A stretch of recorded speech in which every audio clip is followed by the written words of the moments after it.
गोस्वामी तुलसीदास बाबा जी स्वयं श्री राम जी के मुख से कहलवाई दिया, निर्मल मंजन सो मोहि पावा, निर्मल मंजन सो मोहि पावा, मोहि कपट छल छिद्र न भावा। प्रभु राम जी स्वयं अपने श्रीमुख से कहते हैं, निर्मल मंजन सो मोहि पावा। जिसका मन निर्मल होता है, साफ होता है, पवित्र होता है, स्वच्छ होता है, वही मुझे पाता है या पाया हुआ है, या वही मुझे पा सकता है। मोहि कपट छल छिद्र न भावा, मुझे छल कपट घृणा द्वेष कभी नहीं अच्छा लगता। छल कपट ये मुझे कभी भी अच्छा नहीं लगता। इसलिए जिसका मन पवित्र होता है, निर्मल होता है, एकदम साफ होता है, उसी के हृदय में मैं बसता हूं और मुझे वही पा सकता है। आप सभी का स्वागत है आपके अपने परिवार अध्यात्म साधना यूट्यूब चैनल पर।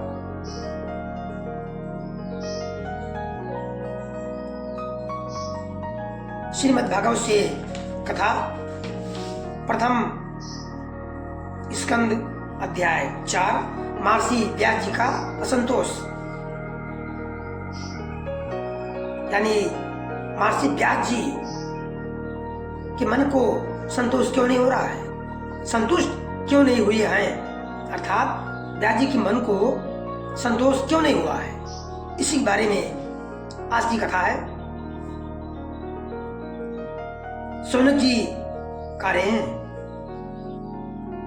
व्यास जी के द्वारा ऋग्वेद, यजुर्वेद, सामवेद और अथर्ववेद इन 4 वेदों का उद्धार यानी पृथकीकरण हुआ। इतिहास और पुराणों का को 5वां वेद कहा जाता है। किसने किया? महर्षि वेद व्यास जी ने। महर्षि वेद व्यास जी ने वेद जितने हैं 4 वेद, ऋग्वेद, सामवेद, यजुर्वेद और अथर्ववेद, इन 4 वेदों को भली बात सभी लोग अध्ययन कर सके, सबके व्यवहार में आ सके, इसके लिए महर्षि वेद व्यास जी ने बड़ी कृपा करके सरल भाषा में महाभारत की रचना कर डाली। ये 4 वेदों का निचोड़ है महाभारत।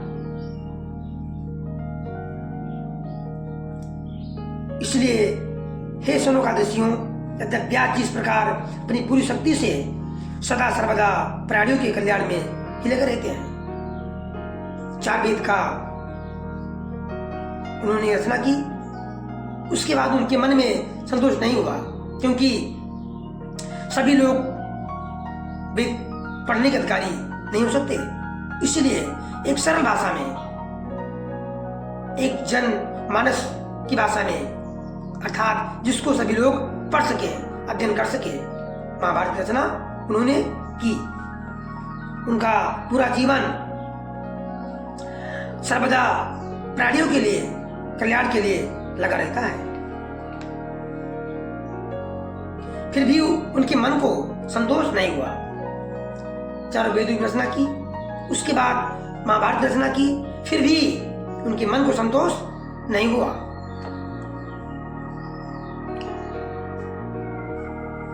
उनका मन खिन्न सा हो गया था, उदास था।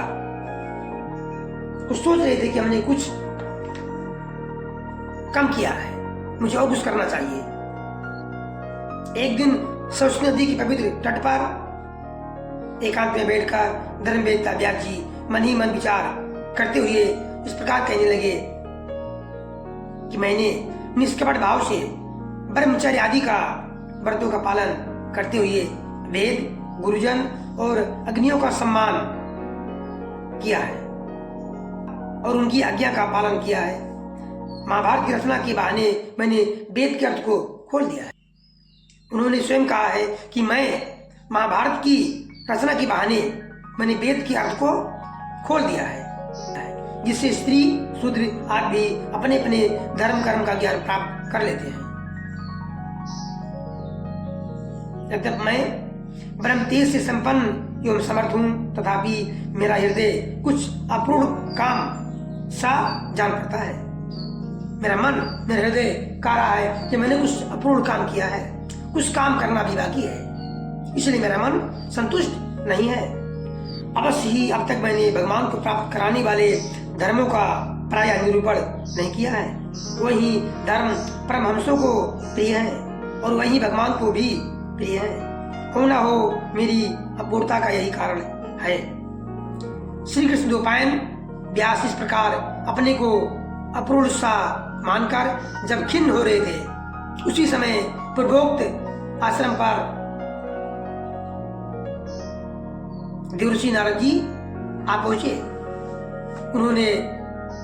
उन्हें आया देख व्यास जी तुरंत खड़े हो गए। नारद जी जब उनके आश्रम में पधारे तो व्यास जी तुरंत उनको देख करके खड़े हो गए और उन्होंने देवताओं के द्वारा सम्मानित देवर्षि नारद की विधि पूर्वक पूजा की। ये था असली वजह, महर्षि वेद व्यास जी का असंतोष होने का कारण। उन्होंने चारों वेदों की रचना की, फिर